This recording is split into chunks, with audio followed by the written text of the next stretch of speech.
सवेरे से बात हुई थी जी, इन्हीं वाली माँ ध्यान तक दवाई ली है और उस टाइम मेरा शीशी लग रही थी, उसकी 5 महीने हो गए। आज भी आपकी बात हुई थी नीलम से? हाँ, डॉक्टर कहते थे दो। दिल्ली में संसद भवन में हंगामा करने वाली युवती के बारे में पूरा खुलासा हो गया है। युवती हरियाणा के जींद जिले के उचाना हलके के घसोखुर्द गांव की रहने वाली है और उसका नाम नीलम है। नीलम सोशल मीडिया पर अपना नाम नीलम आज़ाद लिखती हैं और वो पिछले काफ़ी समय से हिसार में पीजी में रहकर प्रतियोगी परीक्षाओं की तैयारी कर रही थी। नीलम आज़ाद कम्युनिस्ट संगठनों के साथ जुड़ी हुई हैं और वर्तमान समय में वो प्रगतिशील विकास संगठन के साथ जुड़कर सामाजिक और सियासी गतिविधियां चला रही थी। नीलम आज़ाद लगातार धरने प्रदर्शनों में शिरकत करती रही हैं। वो महिला पहलवानों के समर्थन में जंतर मंतर पर आयोजित आंदोलन में भी शामिल हुई थी। इसके अलावा किसानों के आंदोलन में भी उन्होंने भाग लिया था और दूसरे भी छोटे मोटे मुद्दों को लेकर होने वाले धरने प्रदर्शनों में लगातार एक्टिव रहती थी। नीलम आज़ाद ने जिस तरह से संसद में हंगामा किया है, उसके चलते अब उनके गांव घसोखुर्द में गुस्से का माहौल है, नाराजगी का माहौल है। गांव के लोगों का कहना है कि नीलम आज़ाद ने उनके गांव का नाम बदनाम किया है। नीलम की मां भी नीलम के बारे में ज़्यादा नहीं जानती है। वो एक भोली भाली महिला है। उनका कहना है कि उनकी बेटी बड़ी नौकरी की तैयारी के लिए हिसार गई हुई थी, कोचिंग ले रही थी। वो दिल्ली में क्यों गई, क्या करने के लिए गई, इसके बारे में वो कुछ भी नहीं जानते हैं।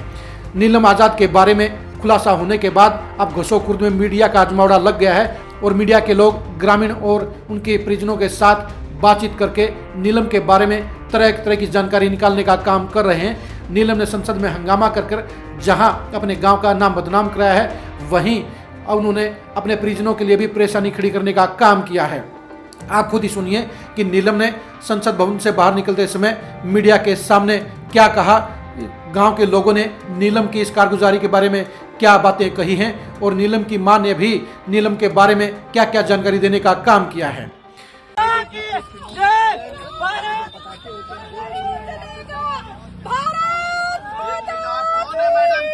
क्यों नारेबाजी कर रही हैं आप?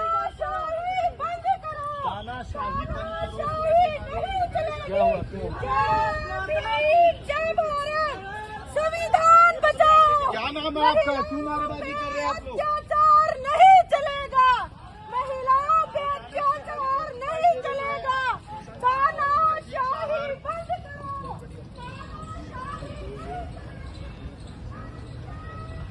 सवेरे से बात हुई थी जी, इन्हीं वाली माँ ध्यान तक दवाई ली है और उस टाइम मेरा शीशी लग रही थी। तो अब अभी नीलम के बारे में आपको जानकारी मिली है कुछ? ना कहाँ पे है? अच्छा, जी हमने इसमें भाई ने देखी है टेलीविजन में। क्या बताया फिर भाई ने?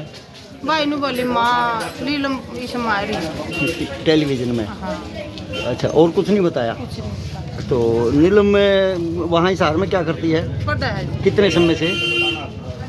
उसकी 5 महीने हो गए। आज भी आपकी बात हुई थी नीलम से? हाँ, डॉक्टर कहते थे दो। अच्छा, क्या नाम आपका?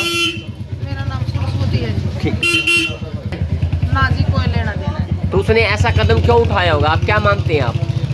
बस पढ़ा है जी, गणी पढ़ रही है, नौकरी का चक्कर में तो बेसिक कदम उठा दिया और कोई लफड़ा नहीं। पहले भी किसी तरह का कोई कदम ऐसा उठाया है? तो अपने यहाँ से कब गई थी? मैं तो जी बाहर जा रही थी गाँव में, और मैं भी फार्म भरना है। नीलम देवी। अच्छा, ठीक। मैं गांव घसोखुर्द का निवासी हूँ। वो भी यहीं की थी। वो स्टडी करने के लिए हिसार गई हुई थी। उसने बहुत मेहनत की रखी है। वो बहुत पढ़ी लिखी है। कहाँ तक पढ़ी लिखी? वो सिर्फ BA, MA, MPhil, CTET, HTET, net qualified है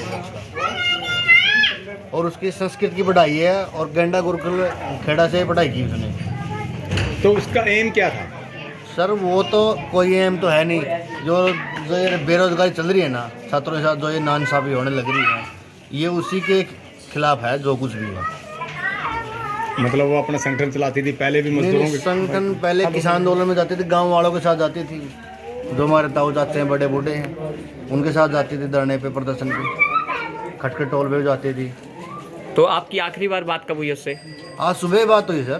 तो उसने बताया कि वो दिल्ली है? नहीं, उस हमें नहीं पूछा उसने दिल्ली है तो कहाँ। हमें तो यही पता था कि वो हिसार गई स्टडी के लिए बस। हिसार में किस चीज़ की स्टडी कर रही थी? वो ये पेपर की तैयारी कर रही है जे। अब तो उसका तो PGT और ये TGT का वगैरह का पेपर वगैरह होगा, उसी की तैयारी है उसकी। आपने सुन लिया होगा कि नीलम के गांव के लोग नीलम की इस कारगुजारी के चलते काफ़ी खफा हैं, काफ़ी नाराज हैं और वो कहते हैं कि नीलम ऐसी नहीं थी, लेकिन नीलम ने ऐसा काम कर दिया है जिसके चलते गांव का नाम खराब हुआ है। नीलम की मां भी नीलम के इस काम के कारण काफ़ी दुखी हैं और वो इस बात को लेकर बिल्कुल भी अनजान है कि उनकी बेटी दिल्ली कैसे पहुंच गई और दिल्ली में नीलम ने ऐसा काम क्यों किया।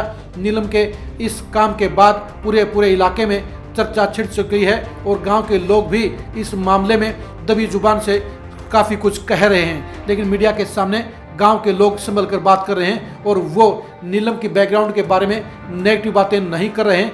यानी नीलम गांव के हिसाब से बिल्कुल सही लड़की हैं, वो आंदोलन में सम्मिलित होने वाली लड़की हैं, वो कम्युनिस्ट संगठनों की सहभागी भी हैं। लेकिन नीलम ने संसद भवन में हंगामा क्यों किया, इसके बारे में गाँव के लोगों के मन में भी कई तरह के सवाल हैं। नीलम ने संसद भवन में हंगामा क्यों किया, इसके बारे में तो सुरक्षा एजेंसियां ही बता पाएंगी। संसद भवन से गिरफ्तार करने के बाद सुरक्षा एजेंसियां उसे अपने साथ ले गई है, दिल्ली की क्राइम ब्रांच उससे पूछताछ कर रही है। इसके अलावा खुफिया एजेंसियां भी नीलम से सारी जानकारी ले रही हैं कि नीलम ने संसद भवन में हंगामा क्यों किया, किसके कहने से किया और ऐसा करने के पीछे उसका मकसद क्या था। वैसे हम आपको बता दें कि नीलम के नज़दीकी लोगों का कहना है कि नीलम राजनीति में एक्टिव होना चाहती थी, नीलम राजनीति में बड़ा चेहरा बनना चाहती हैं और कहीं ना कहीं बड़ी चर्चा हासिल करने के लिए ही नीलम ने संसद में हंगामा करने का काम किया है। नीलम के बारे में और जानकारियां हासिल करने के लिए आप खरी खरी न्यूज़ के साथ बने रहिए। नीलम के बारे में सुरक्षा एजेंसियों के खुलासे के बारे में जानने के लिए भी आप खरी खरी न्यूज़ के साथ बने रहिए। आप हमारे फेसबुक पेज को फॉलो कीजिए, आप हमारे यूट्यूब चैनल को सब्सक्राइब कीजिए। नमस्कार।